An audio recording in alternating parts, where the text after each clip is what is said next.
I'm feeling really unbeatable right now. No, I think you're right. By the way, I love it till now. Even though there was a vibe of like, oh my God, it's like the best night ever. We're like the best women's tag team champions ever. Which is why women's wrestling is shit. Because I don't want to see any champion, regardless of gender, be just like, whatever, I'm a champion. No, you're a fucking badass like Shayna Baszler, or you're a guy. I don't want to see this. And we're going to see someone who's not a household name walk in. And I'm not a household name like you! Someone we want to love, but she had the worst promo of 2019, and now the worst backstage segment of all time. Dan and I, we didn't get to compete at WrestleMania. No. So we were kind of hoping we could make up for lost time and create our own Mania moment. So we were just wondering, like, you're tag champions and we want to be. And, like, we totally missed our chance at a WrestleMania moment. Dana Brooke was sneezing.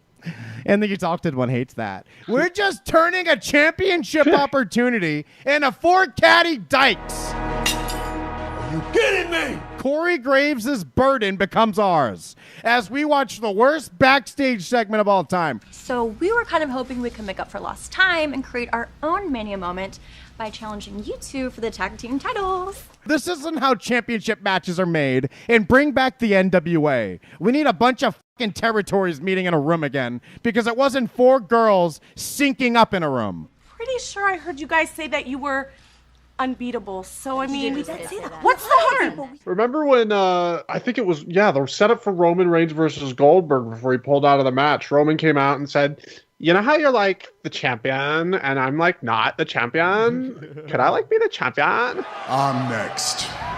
So we're back here just scissoring, and I don't know, it's not big enough. Do you do more steroids than her? I love soap operas. I'll watch Al Snow eat his own dog every fucking day. I love it.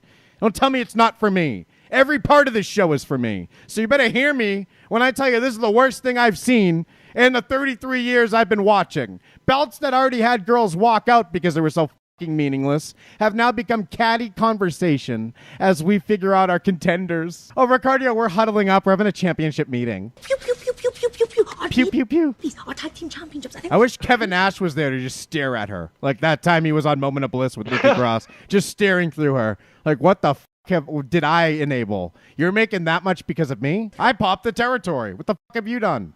Here's the thing. I feel really bad that you guys didn't get to have a WrestleMania moment. No one wants each other to have one. Nobody's rooting for each other in this competition we call professional wrestling. They better not fucking do it. This better not turn into a match. They're gonna do it. Challenge accepted. Yes! Oh, what is wrong with the human species? How did these pop out? Oh, God. All right, the only thing worse than this that's a backstage moment was when WrestleMania was introduced by Stephanie twice in a row. Welcome back to the show that is just too big for one night. Maybe she has the worst backstage moments. And then this is number 3. I love you, girl. But from now on, decaf. Holy will bring the thunder. He came back from the land down under. His co-host name's Ryan Bentley. Lars Sullivan, go porno. Hey, Nikki Cross, rip your shirt off again. Remember when Nikki Cross showed her gut on night 1 of WrestleMania? To each your own.